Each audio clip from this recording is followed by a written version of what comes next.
കേരള സർവകലാശാലയിലെ രജിസ്ട്രാർക്കെതിരെ നടപടി ഉണ്ടായല്ലോ. ഇപ്പോൾ അതിനെതിരെ അദ്ദേഹം കോടതിയിൽ പോയി വലിയ തിരിച്ചടിയാണ് ഉണ്ടായിരിക്കുന്നത്.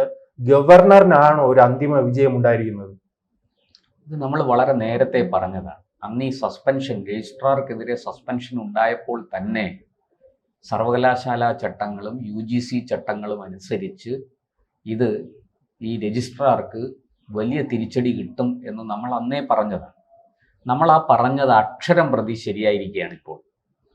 കാരണം ഈ സിൻഡിക്കേറ്റ് കൂടി ചേർന്ന് VCയുടെ അധ്യക്ഷതയിലാണ് സിൻഡിക്കേറ്റ് ചേരുന്നത്. സിൻഡിക്കേറ്റിൽ ചർച്ച ചെയ്താണ് ഒരാളെ രജിസ്ട്രാർ പദവിയിലേക്ക് നിയോഗിക്കുന്നത്. ഇത് ചട്ടപ്പടി നടക്കുന്ന കാര്യമാണ്, നമുക്ക് എല്ലാവർക്കും അറിയാം. അങ്ങനെ നിയോഗിച്ച ഒരാളെ ഒരു നിശ്ചിത റിപ്പോർട്ടിന്റെ അടിസ്ഥാനത്തിൽ ഇത് ഗവർണർക്കെതിരായ ഒരു നിലപാടെടുത്ത് അനാവശ്യമായി ഗവർണറെ പ്രകോപിപ്പിച്ച് ഒരു ഇഷ്യൂ ഉണ്ടാക്കാൻ, ഒരു വിവാദം ഉണ്ടാക്കാൻ ശ്രമിച്ചതിൻ്റെ ഫലമായിട്ട് അതിനെക്കുറിച്ച് അന്വേഷിച്ച് റിപ്പോർട്ട് സമർപ്പിച്ച് ആ റിപ്പോർട്ടിന്റെ അടിസ്ഥാനത്തിൽ നടപടിയെടുക്കാൻ ഗവർണർ നിർദ്ദേശിച്ചു. ആ നിർദ്ദേശം VC ഡോക്ടർ മോഹൻ കുന്നുമേൽ അനുസരിച്ചു. രജിസ്ട്രാറെ സസ്പെൻഡ് ചെയ്തു. എന്താ, ഗവർണറെ അനാവശ്യമായി അവഹേളിക്കാനും അപമാനിക്കാനും ശ്രമിച്ചു എന്നുള്ളതാണ് കുറ്റം. ഈ രജിസ്ട്രാർക്ക് എന്ത് കാര്യം ഇതിൽ? ഈ യൂണിവേഴ്സിറ്റിയുടെ ഹാള്, സെനറ്റ് ഹാള് ഒരു പ്രൈവറ്റ് പാർട്ടിക്ക് വാടകയ്ക്ക് കൊടുത്തു. കൃത്യമായി വാടക വാങ്ങിക്കൊണ്ടാണ് കൊടുത്തത്. അവർ അവിടെ എന്ത് ചെയ്യണം ചെയ്യണ്ടെന്ന് തീരുമാനിക്കാനുള്ള സ്വാതന്ത്ര്യം അവർക്കുണ്ട്. അവർ ദേശവിരുദ്ധമായ, രാഷ്ട്രവിരുദ്ധമായ എന്തെങ്കിലും കാര്യം ചെയ്താൽ ഇടപെടാം, ദേശദ്രോഹപരമായ കാര്യങ്ങൾ ചെയ്താൽ ഇടപെടാം, മുഴുവൻ സമൂഹത്തിനും ദോഷമുണ്ടാക്കുന്ന എന്തെങ്കിലും ചെയ്താൽ ഇടപെടാം, മതസ്പർദ്ധ ഉണ്ടാക്കുന്ന വിധത്തിൽ എന്തെങ്കിലും കാര്യങ്ങൾ ചെയ്താൽ ഇടപെടാം. ഇതങ്ങനെയൊന്നുമില്ല. അവരവിടെ ഭാരതാംബയുടെ ചിത്രം വെച്ചു. ഗവർണർ അതിൽ പുഷ്പാഭിഷേകം നടത്താൻ, പുഷ്പാർച്ചന നടത്താൻ, ഗവർണർക്ക് നടത്താൻ വേണ്ടിയിട്ട് ഒരു സ്വകാര്യ ചടങ്ങ് ക്ഷേത്ര സംരക്ഷണ സമിതിയുടെ പോലെയൊക്കെയുള്ള സംഘടനകൾ ചേർന്ന് നടത്തുന്ന, നമ്മുടെ പത്മനാഭസ്വാമി ക്ഷേത്രവുമായി ബന്ധപ്പെട്ടൊരു സംഘടനയാണ് ആ പരിപാടി വെച്ചത്. അതിൽ ഭാരതാംബയുടെ ചിത്രത്തിൽ പുഷ്പാർച്ചന നടത്തുന്നത് എന്തോ വലിയ മഹാ അപരാധമാണ് എന്ന് കണ്ടെത്തിയ ഈ രജിസ്ട്രാർക്ക് സത്യത്തിൽ സസ്പെൻഷൻ അല്ല കൊടുക്കേണ്ടത്, ഡിസ്മിസലാണ് കൊടുക്കേണ്ടത്. അദ്ദേഹം അതിന് മാധ്യമങ്ങൾക്ക് മുന്നിൽ ഒരു ഷോ കാണിക്കാനായി ഓടിയെത്തി. അന്നവിടെ വലിയ, ഒന്ന് ആലോചിച്ച് നോക്കൂ, ഗവർണറുടെ പരിപാടി എല്ലാം നിശ്ചയിച്ച് ഗവർണർ രാജ്ഭവനിൽ നിന്ന് ഇറങ്ങിയതിന് ശേഷം പറയാണ് പരിപാടി റദ്ദാക്കിയത്. ഈ രജിസ്ട്രാർ എത്ര വലിയ അഹങ്കാരിയും ധിക്കാരിയുമാണെന്നൊന്ന് ഓർത്തു നോക്കൂ. ഒരു സംസ്ഥാനത്തിന്റെ ഭരണത്തലവൻ അല്ല, ഗവർണറേക്കാൾ ഏറ്റവും പ്രധാനപ്പെട്ട പണം നൽകി അല്ലെ? അതെ, അവർ ബുക്ക് ചെയ്യുന്ന ഒരു കെട്ടിടത്തിൽ വന്നിട്ട് ഇദ്ദേഹം പറയുകയാണ്. വളരെ എന്താ പറയാ, നിയമവിരുദ്ധമായ, ചട്ടവിരുദ്ധമായ ഒരു കാര്യമാണ് രജിസ്ട്രാർ അന്ന് ചെയ്തത്. അത് മാത്രമല്ല, നമ്മളൊന്ന് ആലോചിക്കണേ, ഗവർണർ സർവകലാശാലയുടെ ചാൻസലർ കൂടിയാണ്, നിസ്സാരക്കാരനല്ല. അങ്ങനെ ചാൻസലർ കൂടിയായിരിക്കുന്ന ഗവർണർക്കെതിരെയാണ് കേവലം ഒരു രജിസ്ട്രാർ, മുഴുവൻ സർവകലാശാലകളുടെയും ചാൻസലറാണ് ഗവർണർ. ആ ഗവർണർക്കെതിരെയാണ്, സംസ്ഥാനത്തിന്റെ ഭരണത്തലവനായ ഗവർണർക്കെതിരെയാണ് കേവലം ഒരു രജിസ്ട്രാർ ഈ അവഹേളന പരിപാടിയുമായിട്ട് വന്നത്. എന്തു പറ്റി? ഈ ഇടതുപക്ഷത്തെയും സിൻഡിക്കേറ്റിനെയും ഒക്കെ സുഖിപ്പിക്കാൻ വേണ്ടിയിട്ട് വന്ന ഈ രജിസ്ട്രാർ അവസാനം ഇപ്പോൾ നാണം കെട്ടിരിക്കുകയല്ലേ. ഈ സസ്പെൻഷൻ ഇവിടെ തീരുമെന്ന് കരുതുന്നുണ്ടോ?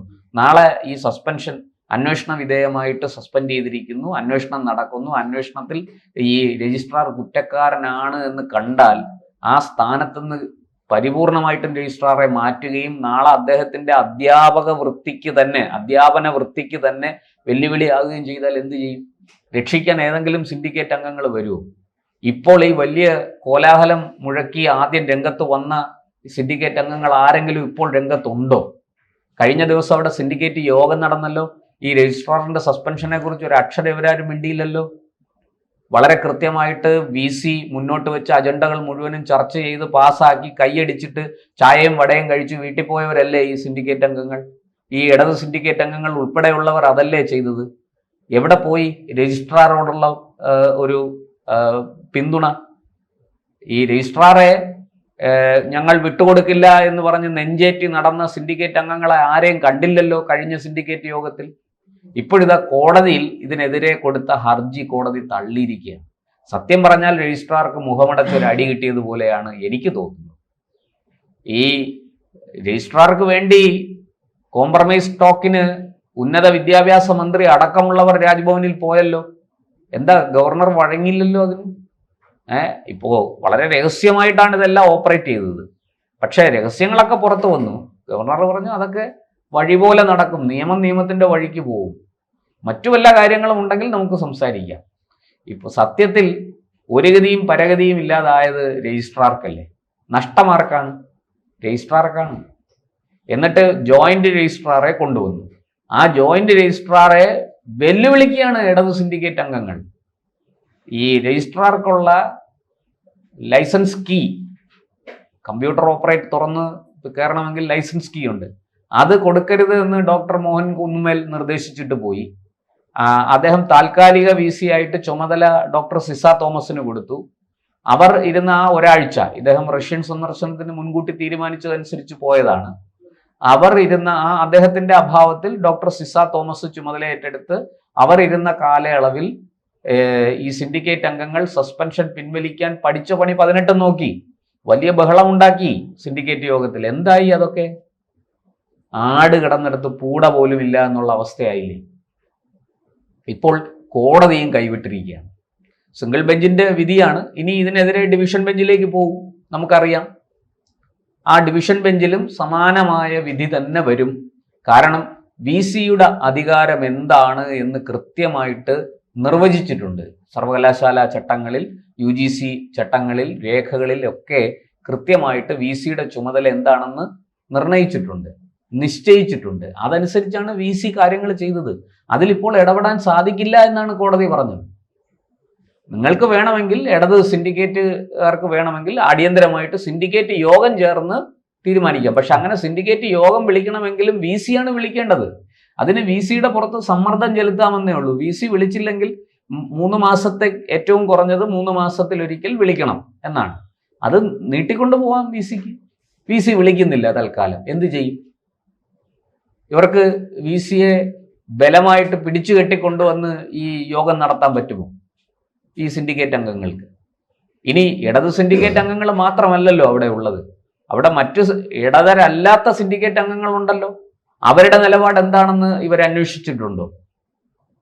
അപ്പോൾ അങ്ങനെ നേരും നെറിയുമില്ലാതെ ഈ ധിക്കാരപരമായി മുട്ടാപ്പോക്ക് നടത്തിയ ഇടതുപക്ഷത്തിന് മുഖമടച്ച് കിട്ടിയ പ്രഹരമാണ് കോടതി വിധി. ഈ രജിസ്ട്രാർക്ക് ഒരു കാരണവശാലും ഇനി ഒരു നിമിഷം പോലും ആ പദവിയിൽ തുടരാൻ സത്യത്തിൽ അർഹതയില്ല. നോക്കൂ, ഭരണത്തലവനായ സർവകലാശാലയുടെ ചാൻസലർ കൂടിയായിരിക്കുന്ന ഗവർണറെ അവഹേളിക്കുകയും അപമാനിക്കുകയും ചെയ്ത നടപടി മറ്റേതെങ്കിലും ഒരു സംസ്ഥാനത്താണെങ്കിൽ എന്തൊക്കെ അവിടെ സംഭവിക്കാൻ സാധ്യതയുണ്ട്? ഒരു ഉദ്യോഗസ്ഥൻ, ഈ രജിസ്ട്രാർ എന്ന് പറയുന്നത് ഒരു ഉദ്യോഗസ്ഥനാണ്, ബ്യൂറോക്രസിയുടെ ഭാഗമാണ്, എക്സിക്യൂട്ടീവിന്റെ ഭാഗമാണ്, അല്ലേ? ജനപ്രതിനിധിയൊന്നും അല്ലല്ലോ. അങ്ങനെയുള്ള ഒരു രജിസ്ട്രാർക്ക് ഈ ജനാധിപത്യപരമായി തിരഞ്ഞെടുക്കപ്പെട്ട കേന്ദ്ര സർക്കാർ നിയോഗിച്ച ഗവർണറെ വെല്ലുവിളിക്കാനുള്ള അത്ര തൻ്റെ ഇടമുണ്ടോ? അത്ര അഹങ്കാരിയാണോ ഈ രജിസ്ട്രാർ? എങ്കിൽ അതൊന്ന് അറിഞ്ഞിട്ട് തന്നെ കാണാമെന്ന് പറഞ്ഞാണ് ഗവർണർ മുന്നോട്ട് പോകുന്നത്. ഇതെവിടെ ചെന്ന് നിൽക്കും? സർവകലാശാലയിൽ പഠിക്കുന്ന, സർവകലാശാലയ്ക്ക് കീഴിലുള്ള കോളേജുകളിൽ പഠിക്കുന്ന വിദ്യാർത്ഥികളുടെ ഭാവി കൊണ്ടല്ലേ ഇവർ പന്താടിയത്? ഗവർണർ വഴിവിട്ടൊന്നും ചെയ്യില്ല, നിയമത്തിന്റെ വഴിക്ക് പോകും എന്ന് ശക്തമായ നിലപാടെടുത്തു. ഈ സിൻഡിക്കേറ്റ് അംഗങ്ങളും രജിസ്ട്രാറും ഇടതുപക്ഷവും SFIയും CPMും എല്ലാം കൂടെ ചേർന്ന് എന്തെല്ലാം കോലാഹലങ്ങളാണ് ഉണ്ടാക്കിയത് സർവകലാശാലയിൽ. എന്നിട്ട് എന്ത് സംഭവിച്ചു? പറഞ്ഞ ഗവർണറുടെ ഒരു രോമത്തിന് കേടുവരുത്താൻ ഇവർക്ക് പറ്റിയോ? അത് സാധിക്കുമോ? അല്ലെങ്കിൽ ഈ പറയുന്ന ഗവർണർ പദവി എന്ന് പറഞ്ഞാൽ എന്തോ ഇവരുടെ വാലാട്ടിയായിട്ട് നിൽക്കുന്ന ഒരു പദവിയാണ് എന്ന് ധരിച്ചിരിക്കുകയല്ലേ ഈ ഇടതുപക്ഷം? ഇത് കേരളമാണ്, ഇവിടെ ഇതൊന്നും നടക്കില്ല എന്നൊക്കെ പറഞ്ഞ് നമ്മൾ എന്തെല്ലാം കണ്ടതാണ്. CAA സമരകാലത്ത് ഡിറ്റൻഷൻ സെന്ററുകൾ തുറക്കില്ല എന്ന് പറഞ്ഞ പിണറായി വിജയൻ, മുഖ്യമന്ത്രി പിണറായി വിജയനെ നമ്മൾ കണ്ടു. അതേ പിണറായി വിജയൻ ഡിറ്റൻഷൻ സെന്റർ ഉദ്ഘാടനം ചെയ്യുന്നു എന്നുള്ള വാർത്തയും നമ്മൾ തന്നെ വായിച്ചു, അല്ലെ? ഇങ്ങനെ ഇതൊക്കെ ആരുടെ കണ്ണിൽ പൊടിയിടാനാണ്? ആരെയാണ് നിങ്ങൾ മണ്ടന്മാരാക്കുന്നത്? ഈ ഒരു രജിസ്ട്രാറുടെ ഭാവി വെള്ളത്തിലാക്കി എന്നുള്ളതല്ലാതെ ഇതുകൊണ്ട് എന്ത് നേട്ടം ഈ ഇടതുപക്ഷത്തിനുണ്ടായി, ഇടത് സിൻഡിക്കേറ്റ് അംഗങ്ങൾക്കുണ്ടായി. ചുരുക്കി പറഞ്ഞാൽ ഇത് കൂടുതൽ മൂപ്പിച്ചാൽ സസ്പെൻഷൻ ഡിസ്മിസലിലേക്ക് പോകും. അതിനിടവരുത്താതെ കാര്യങ്ങൾ ഇനിയെങ്കിലും മര്യാദയ്ക്ക് രമ്യമായി പരിഹരിക്കാനുള്ള വഴിയാണ് നോക്കേണ്ടത്. എന്തായാലും പുതിയ രജിസ്ട്രാറെ അവിടെ നിയോഗിച്ചു. കാര്യവട്ടം സെൻട്രലിൽ നിന്നും പുതിയ ആള് ഡോക്ടർ രശ്മി എന്ന് പറയുന്ന അധ്യാപികയാണ്, അവിടെ പ്രൊഫസറാണ് അവിടെ ഇപ്പോൾ രജിസ്ട്രാറായിട്ട് വന്നിരിക്കുന്നതെന്നാണ് ഞാൻ മനസ്സിലാക്കുന്നത്. അത് മുന്നോട്ട് പോട്ടെ. KS അനിൽകുമാറിൻ്റെ പഴയ ലാവണത്തിലേക്ക് മടങ്ങട്ടെ. അദ്ദേഹത്തിന് ഉചിതം അതാണ്. ഇവിടെ ഈ പറഞ്ഞതുപോലെ സർവകലാശാല നിയമങ്ങളെയും UGC ചട്ടങ്ങളെയും ഒക്കെ കാറ്റിൽ പറത്തി എന്തെങ്കിലും ചെയ്തു കളയാം, SFIയുടെയും CPMൻ്റെയും ഒക്കെ ഹുങ്ക് ഇവിടെ നടപ്പാക്കാം എന്ന് വിചാരിച്ചാൽ അത് നടക്കില്ല. ഇത് കളി വേറെയാണ്. കോടതിയിൽ നിന്നുകൂടി തിരിച്ചടി കിട്ടിയ സ്ഥിതിക്ക് ഇനി മാനം മര്യാദയ്ക്ക് പിൻവാങ്ങി അവരവരുടെ ലാവണങ്ങളിലേക്ക് മടങ്ങുന്നതാണ് എല്ലാവർക്കും നല്ലത്.